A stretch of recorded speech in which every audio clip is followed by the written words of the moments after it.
আসসালামু আলাইকুম দর্শক। এই যে ব্যক্তিটাকে আপনি দেখতেছেন,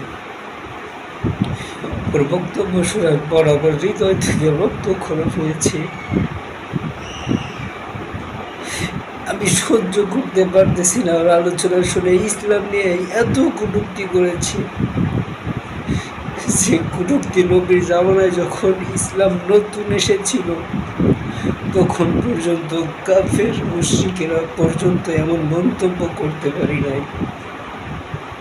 কাফের মুশরিকরা পর্যন্ত এমন মন্তব্য করতে পারি নাই। অনেকে নবীকে পাগল বলেছে, নাউজুবিল্লাহ। অনেকে জাদুকর বলেছে, অনেকে নবীকে লোক, অনেকে নবীকে গালিগালাজ করেছে। কিন্তু পবিত্র ইসলাম ধর্মকে নিয়ে এরকম কটূক্তি ওই জামানায় কেউ করতে পারিনি।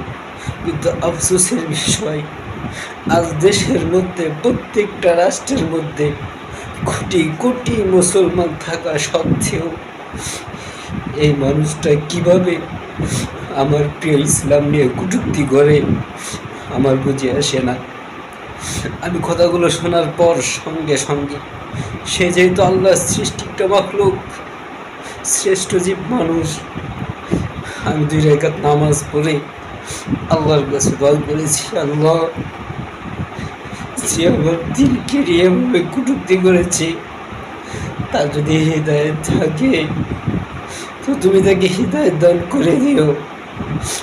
আর যদি হৃদায়ত না থাকে, একটা কুত্তা যেরকম ভাবে রাস্তার পাশে মরে, একটা শুকার যেরকম ভাবে রাস্তার পাশে মরে, একটা জানোয়ার যেভাবে রাস্তার পাশে মরে, চিলে শকুনে তাকে খায়, তুমি এই জানোয়ারটাকেও এইভাবে এমন মৃত্যু দিও, দেশের প্রত্যেকটা মানুষ, প্রত্যেকটা ইহুদি খ্রিস্টান বিধর্মী যারা আছে, যারা দিনকে নিয়ে কটূক্তি করে, আল্লাহকে নিয়ে কটূক্তি করে, তাদের যেন ঠিক এরকম বিচার হয় রবের পক্ষ থেকে। এই জিনিসগুলো যেন তারা দেখতে পারে দুনিয়া থেকেই, যারা আমার দিনকে নিয়ে, আমার ধর্মকে নিয়ে কটূক্তি করে, আমার নবীকে নিয়ে কটূক্তি করে, আমার রবকে নিয়ে কটূক্তি করে, তাদের এই দুনিয়ার মধ্যেই কঠিন ভয়াবহ বিচার আল্লাহ পাক রব্বুল আলামিন করে দেয়। আমি দিল থেকে দোয়া করতেছি, অচিরেই আপনি দেখতে পারবেন, অচিরেই আপনারা দেখতে পারবেন এর অবস্থা বেশি একটা ভালো হবে না। আর যে সমস্ত মানুষ আছে তাকে সাপোর্ট করে, যে সমস্ত মানুষ আছে আমার দিনকে নিয়ে, আমার ধর্মকে নিয়ে কটূক্তি করে, আল্লাহ তাদেরকে হেফাজত করুন। তাদের যদি ঈমান থাকে, তাদের যদি আল্লাহ হিদায়ত রেখে থাকেন, হিদায়ত দান করুন। আর যদি হিদায়ত না থাকে, আল্লাহ তাদেরকে ছেড়ে দিবেন না। কঠিন শাস্তির মোকাবেক্ষী তাদেরকে হতে হবে, কঠিন শাস্তির মোকাবেক্ষী তাদেরকে হতে হবে।